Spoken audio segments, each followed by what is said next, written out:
Economic advisor in India's Finance Ministry, Chanchal Sarkar, outlines a digital financial infrastructure and making finance easily accessible to small and medium enterprises as the existing priorities of G20 Financial Inclusion Action Plan, says discussions started in Kolkata on the Financial Inclusion Plan for 2024 to 2026 period.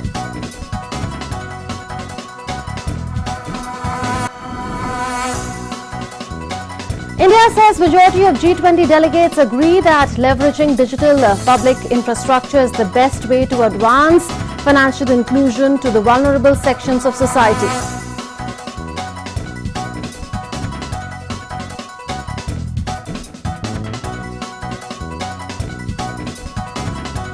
The United Nations-based Better Than Cash Alliance lauds India's progress in driving inclusive finance for its citizens, said the spread of bank accounts and Aadhaar set the foundation for innovators to provide financial services to Indian citizens.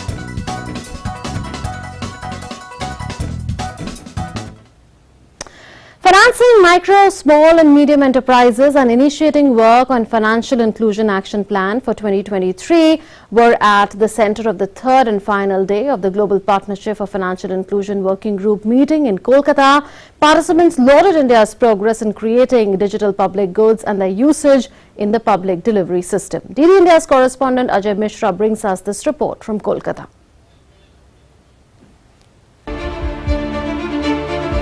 Out of every 5 formal MSMEs,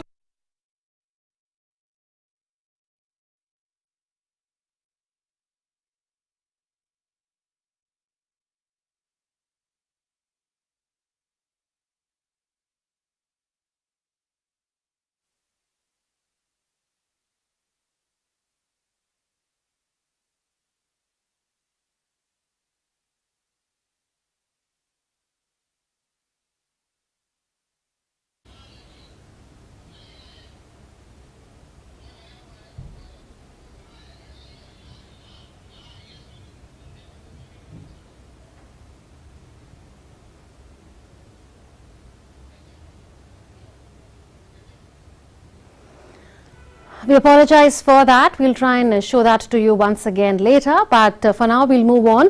The first meeting of the G20 Global Partnership for Financial Inclusion concluded in Kolkata after 3 days. Here's all the action that unfolded over the 3 days.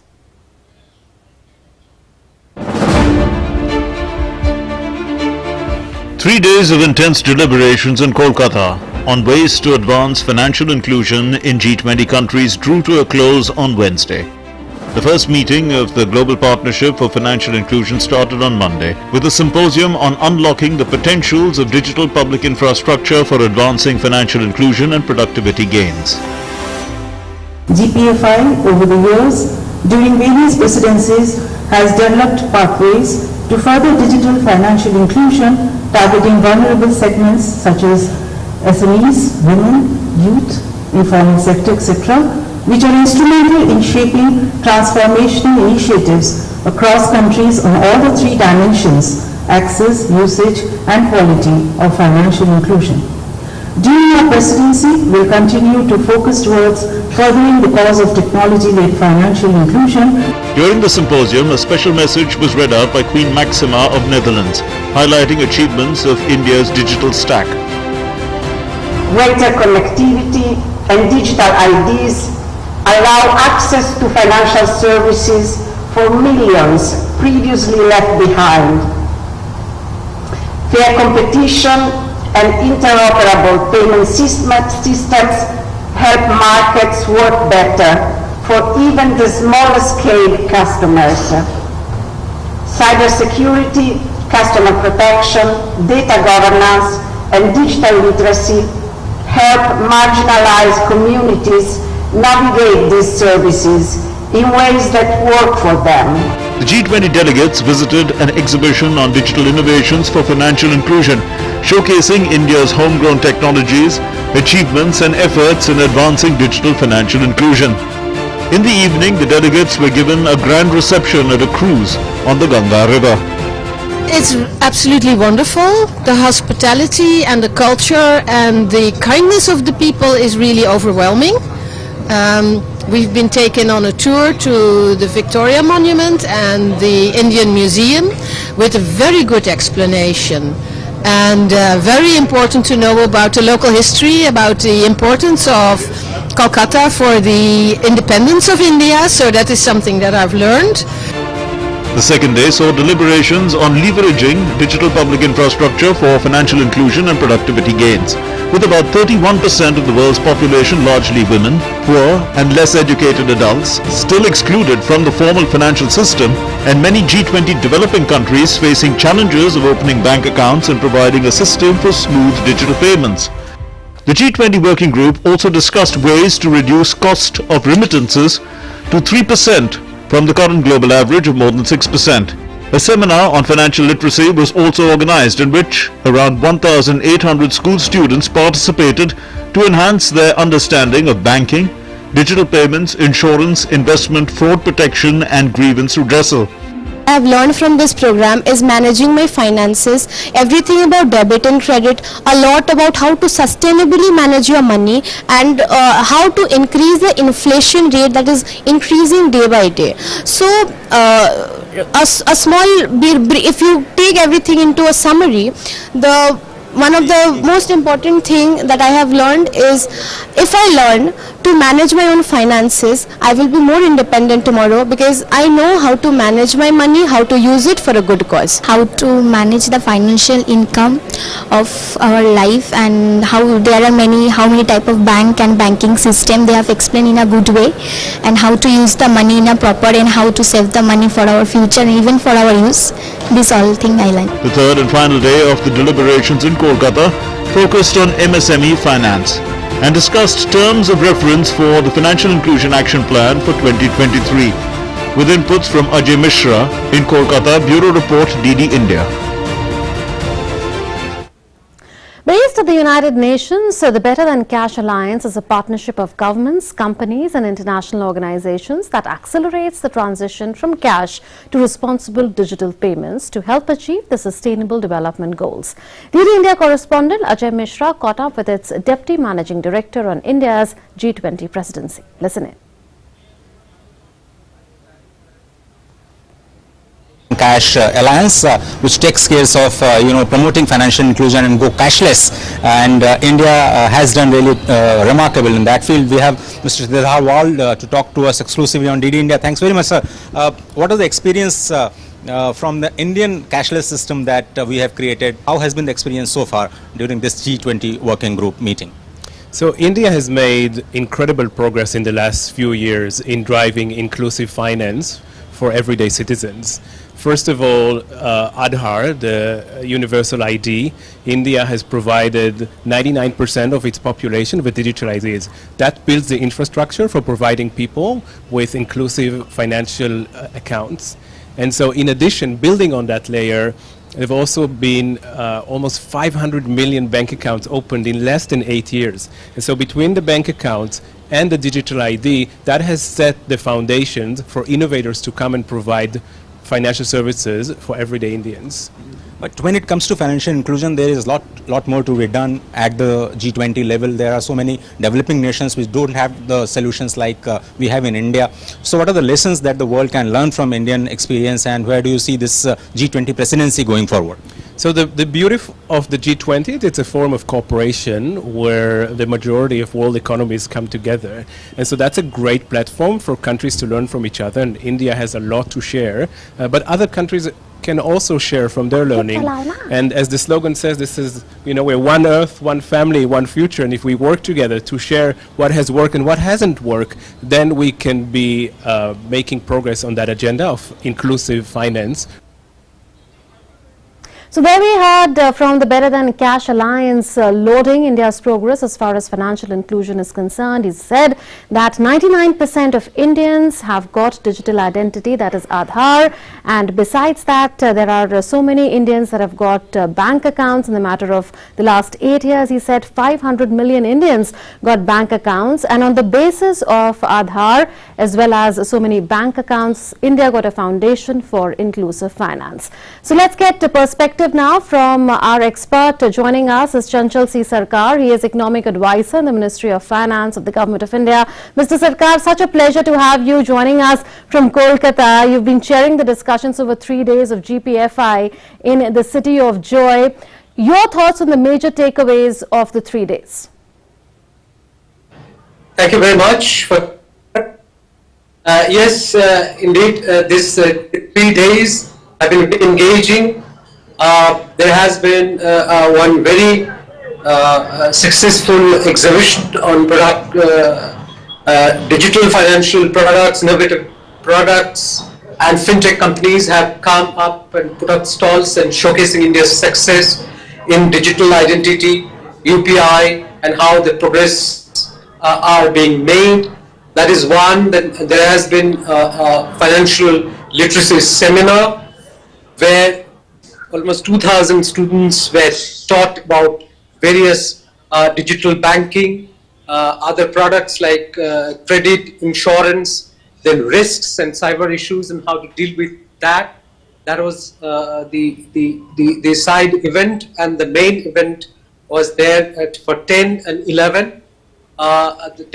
Discussing the unlocking and the advancing financial inclusion through digital public infrastructure, then progress made so far, then reducing the remittance cost, and also having the SME finance, how to make easier finance for SMEs. These are the major takeaway from this 3 days event here in Kolkata, the first GPFI meeting held here. Right, so you've spelt out the major takeaways from the 3 days in Kolkata. But I heard you say in the press conference that majority of the opinion was that India's model of leveraging digital public infrastructure for financial inclusion is the best compared to other models, including physically going to various bank branches to open bank accounts. Can you tell us about what that majority view is in greater detail? Why do they think that this is the best model? Because various countries have used different models for financial inclusion. India has successfully used digital public infrastructure model. So what are the merits of this particular model that the G20 delegates talked about, and would they like to incorporate this in their systems as well? Well, that was the purpose of having this symposium on unlocking the potentials of digital public infrastructure for financial inclusion. In fact, there has been a broad consensus that using the digital public infrastructures for scaling up the financial inclusion, those who are left out, like as per the World Bank, 1.4 billion people are still to be covered, brought under the banking system. But what is most of the speakers talked about India's stack, which is digital identity, then UPI payments, and then account aggregator. These three things are working simultaneously. Most of the countries have the identities in some form or the other, and payments, but not like digital identity, then payment system and account aggregator working three together, and these are tested and scaled and very, very efficiently working. Everybody did talk about that. And you also spoke about the priorities of the current action plan on financial inclusion, and you said the work has started for the next action plan, and that includes the period from 2024 to 2026. You said the two priorities are digital infrastructure and also reaching out to the weaker sections or vulnerable sections, including the MSMEs or MSME finance is the second priority. We are aware the kind of employment generation potential that this particular sector has, and India has reached out to them through the Stand Up India scheme, through the Mudra scheme. So what are the gaps that currently exist within G20 as far as MSME finance is concerned, and how can India help in that regard? Well, as you know, the G20 is 20 countries, including the EU, and there are diverged, so they are not homogeneous. their divergent country degree of homogeneity is very, very wide. So therefore, like, there are rich countries, there are emerging countries. So the gaps in some in developing countries and developed countries are not different, while most of the unbanked people are found to be in developing world or least developed world, and the infrastructure is less in developing countries, and it has been found that the transaction cost, high transaction cost and connectivity and infrastructure are less. But if the India's model is looked at, then this bringing new technology, innovative technologies that can break the barriers and can give access to the finances for SMEs, like new technologies and UPI based payments, which is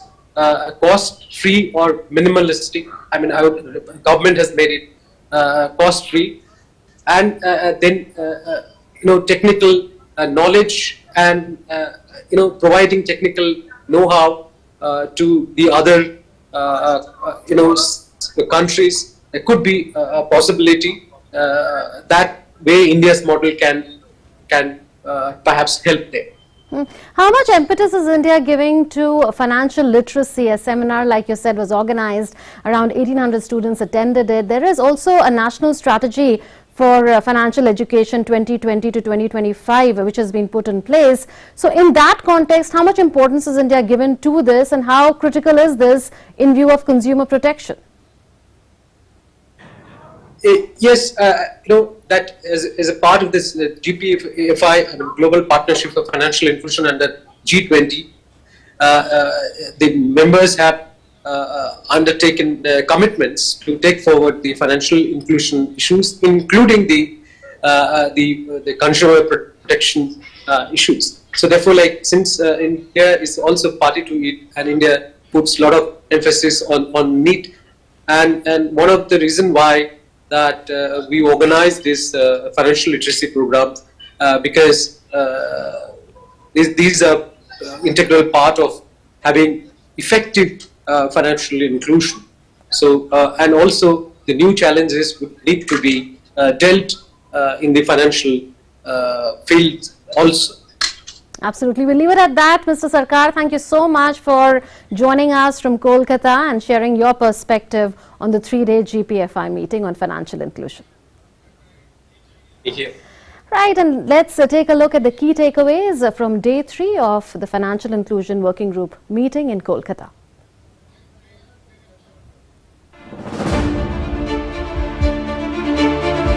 Out of every 5 formal MSMEs in developing countries are either neglected or unserved by banking firms, causing a total credit gap of almost $5 trillion. That is 1.3 times the level of MSME lending currently in place. The G20 Working Group on Financial Inclusion on its 3rd and final day discussed ways to promote technology that can help bridge the digital divide facing the MSMEs. Participants lauded India's impressive performance on this front and expressed hope that the world can learn a lot from the Indian experience.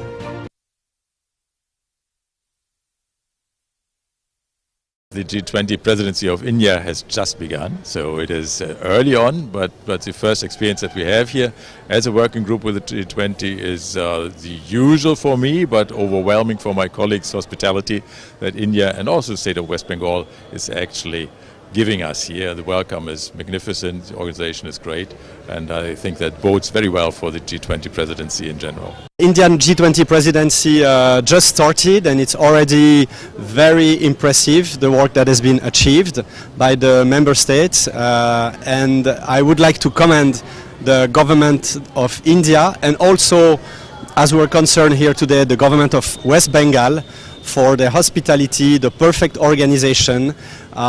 It is a testimony of the importance that the authorities in India give to the very crucial topics that are dealt with in this forum. Besides discussions on financial inclusion, India's G20 presidency is also providing the Indian tea industry opportunities to go global. Tea board has got us all the top producers from the industry, where we are showcasing the best of Indian teas, be it the Darjeelings, the Nilgiris. So we represent the startup part of the tea industry. We've got producer partners with us, and exposure to all the delegates of G20. It's been a wonderful experience because this platform will give us a lot of exposure, much needed exposure, especially to Darjeeling. It's a very nice experience here to showcase our teas. We are producers. We have a rich legacy of 140 years, and we own 27 estates, and to be able to showcase our teas here and let the delegates know about our teas and the Indian teas, the black teas, the white teas, it's an enriching experience. India tea is not famous in the last in 1 decade or 2 decades. It's been there for almost 200 years. So the delegates have come from overseas. They were looking for Indian teas, and we had a massive sales yesterday, and today the day has just begun, and people are looking for Darjeeling black tea, Darjeeling green tea, Assam black tea. So that is what Indian tea is all about. We don't have to promote it anymore. People are coming. There is a demand already for it. Between 2011 and 2017, the Global Findex estimates that 1.2 billion additional customers got access to formal financial services thanks to fintech. The rapid growth of digital credit have provided an opportunity to reach underserved people and MSMEs. But as per the World Bank, 1.4 billion people are still unbanked. Chanchal Sarkar, economic advisor in India's finance ministry, said that majority of G20 delegates agree that leveraging digital public infrastructure is the best way to advance financial inclusion to the vulnerable sections of society. Outlining the priorities of the ongoing G20 Financial Inclusion Action Plan, he said that discussions started in Kolkata on the Financial Inclusion Action Plan for the 2024 to 2026 period. Financial Inclusion Action Plan, or FIA, is a 3 years document, and that continues to be the guiding principles for advancing or managing the GPFI's work. The current FIA is still on and is going to be end into 2023, and there is a responsibility that these years happens to be the year when new Financial Inclusion Action Plan, or FIA, for 2024 to 26 need to be prepared, and for which initial discussions have started about the process. So now onwards it will start. That process is just has initiated, and then it is the members, they will decide what would be finally the priorities. But one thing I can tell you, that the existing priorities of this ongoing FIAP is that the major priorities. One is the digital financial inclusion, and second is making finances more easy, accessible to SMEs. These are the two major priorities, and overarching priorities are like women and vulnerable sections and the consumer protections. In addition to this, these are the priorities. The third and final day of Global Partnership for Financial Inclusion is focusing on MSME finance. It is also an opportunity for India to showcase the success of Mudra Yojana, focusing on MSMEs, the success of Vandhan Yojana, focusing on welfare of tribal department, the focus on Stand Up India, which is for the benefit of SC/ST community and women beneficiaries. During the 2023, the Financial Inclusion Action Plan is also being discussed, where the terms of references will be finalized by the Working Group on Financial Inclusion. With camera person Kuldeep Sharma, Ajay Mishra, DD India, Kolkata. And that's all that we have for you in this edition of India at G20. We'll leave you with visuals of a splendid light and sound show organized at the Victoria Memorial in Kolkata, the city of joy, for G20 delegates. Take a look. Namaskar.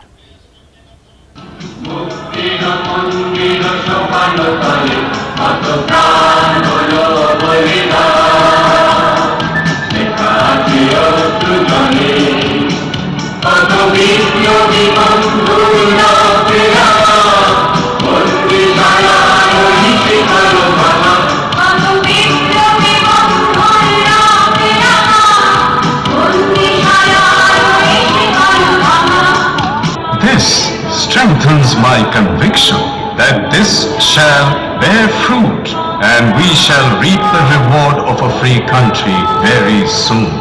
The last was a young man, full of new thoughts and ideas for the India he dreamt of. He wondered how India would surge ahead and make economic progress. How would India march shoulder to shoulder with the rest of the world? Sadly, even among his own people, Subhash started being looked at with suspicion.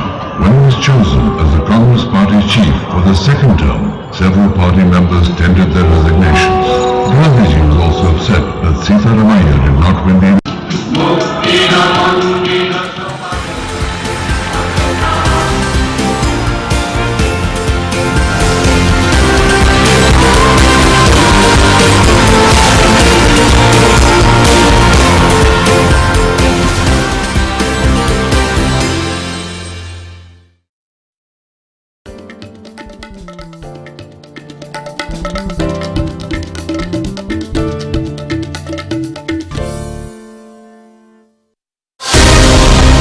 Get in-depth analysis of the important news of the day.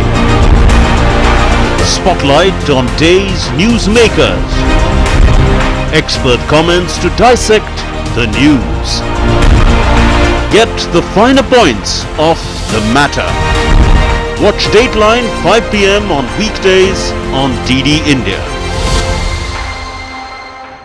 ये विशाल है ना, इसका सब proper चलता है। कल उसके bank account में 15,000 रुपए का फ्रॉड हुआ है, पता है? इसको तो कोई टेंशन ही नहीं होती है, देखना। टेंशन क्यों? मेरी कोई गलती नहीं थी। फिर भी फ्रॉड होने पर मैंने तुरंत बैंक को इन्फॉर्म कर दिया। आरबीआई कहता है अगर आपके अकाउंट से किसी ने धोखे से पैसे निकाले हैं तो बैंक को जल्द से जल्द इन्फॉर्म कीजिए। 3 दिन के अंदर इन्फॉर्म किया तो कोई नुकसान नहीं होगा। जितना लेट करोगे उतना ज्यादा नुकसान। और सुन, सब चलता नहीं।